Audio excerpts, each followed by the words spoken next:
ছোট যা বড় জালকে বলছে না তুলি কোথাকার।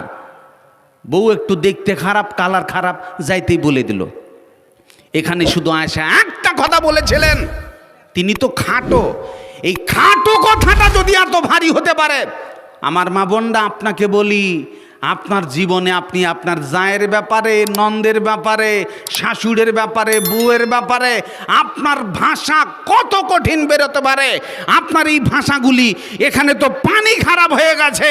আর ওই ভাষা যেগুলো এখন বর্তমান পৃথিবীতে আপনি যা ইচ্ছা তাই বলে দেন, আপনি বলেন আপনার এই ভাষার ওজন কত হতে পারে। তাই রাসূল বলছেন ভাষা সাবধান। রাসূল বলছেন শুনে লাও, মাইয়াজমাল্লি মা বাইনা লাহিয়াইহি ওয়া মা বাইনা রিজলাইহি আজমাল্লাহুল জান্নাহ। রাসূল বলছেন তোরা দুটো জিনিসের প্রতিশ্রুতি দে, দুটো জিনিসের তোরা দায়িত্ব লে, আমি রাসূল তোদেরকে জান্নাতে যাবার দায়িত্ব নিয়ে নিলাম।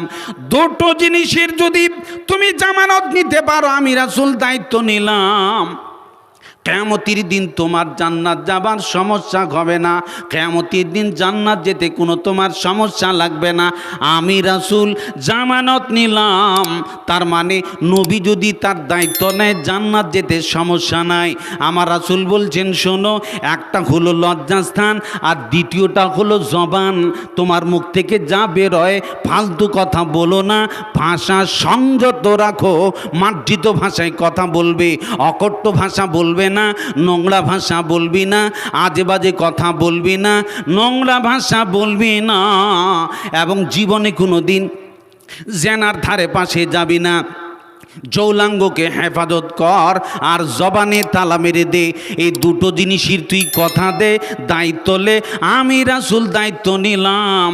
যে পৃথিবীর বুকে আমি একটা কালিয়ে চকের মতো জায়গাতে, ফারাক্কার মতো জায়গাতে আমি 1 শতক জায়গা কিনবো বলে পাচ্ছি না, একটা ফ্ল্যাট বিল্ডিং নেব বলে আমি পাচ্ছি না।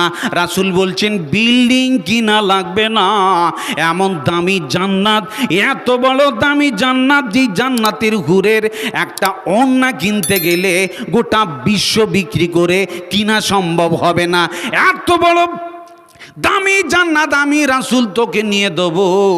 দায়িত্ব দুটো তুমি নিয়ে নাও, এক লজ্জাস্থানের হেফাজত করো আর জবানে তালা মেরে দাও। আমি রাসূল কথা দিচ্ছি তুমি জান্নাতে যাবে। দুটের মিস্টেক বেশি। আজ ভাষাও খারাপ আর জেনাও বেড়ে গেছে। ভাষা খারাপ, জেনা বেড়ে গেছে, নোংরা ভাষা, জেনা বেড়ে গেছে। কত পালাপালি, এগুলো তো আপনি জানেন।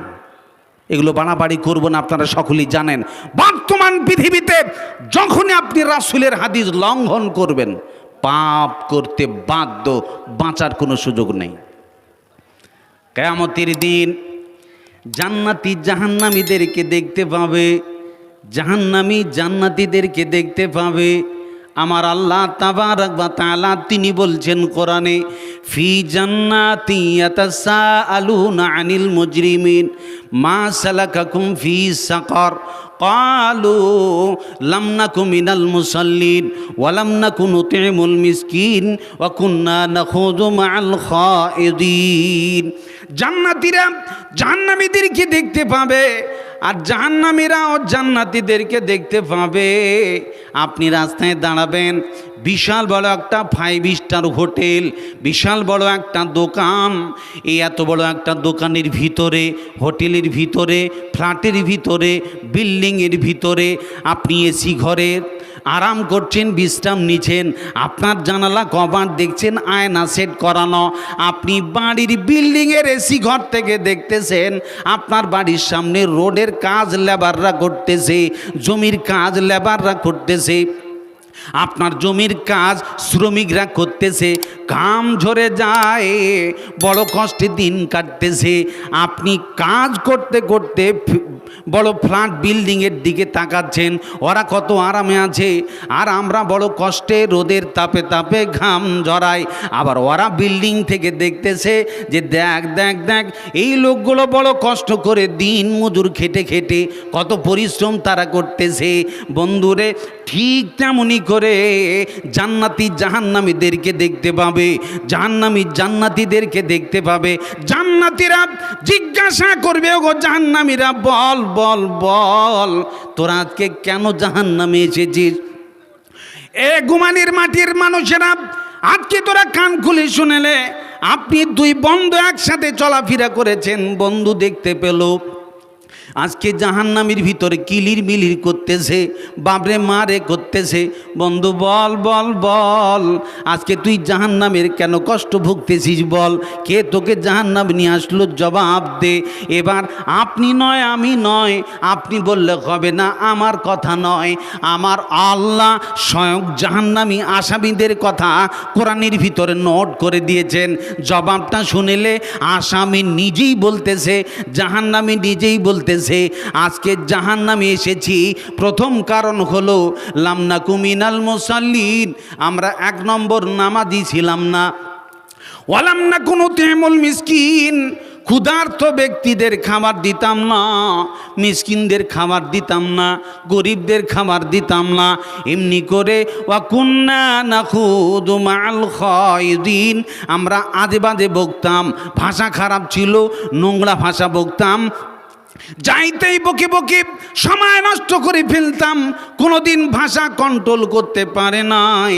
আজকে ভাষা খারাপের কারণে জাহান্নামের আগুনে পড়ে আছি। আপনি দেখেন সব কারণের ভিতরে ভাষা খারাপটাও একটা কোরআনে কারণ বলেছেন আল্লাহ।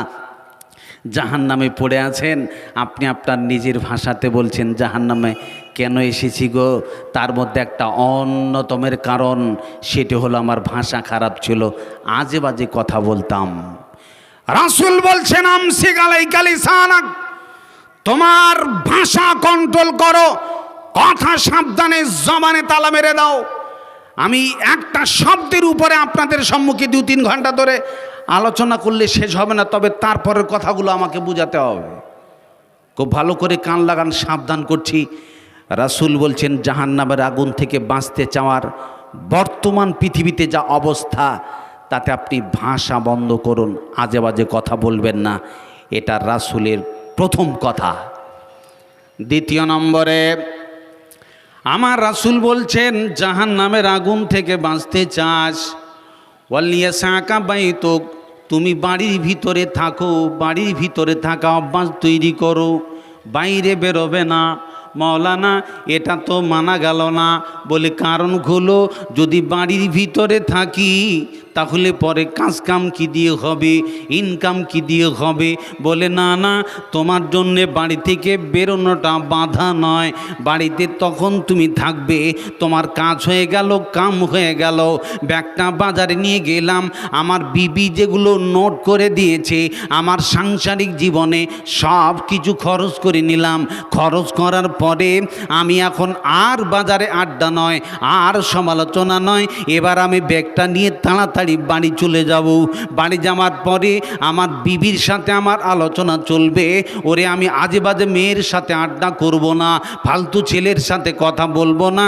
রাসূল বলছেন আর বাড়ির বাইরে নয়, তুই বাড়ির ভিতরে থাক, পাপ কমে যাবে।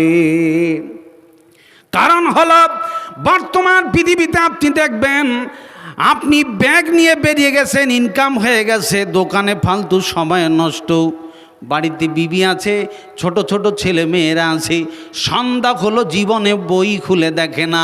ছোট ছোট বাচ্চা ছেলে দেখবেন মাকে অতটা দাম দেয় না, মাকে অতটা ভয় করে না।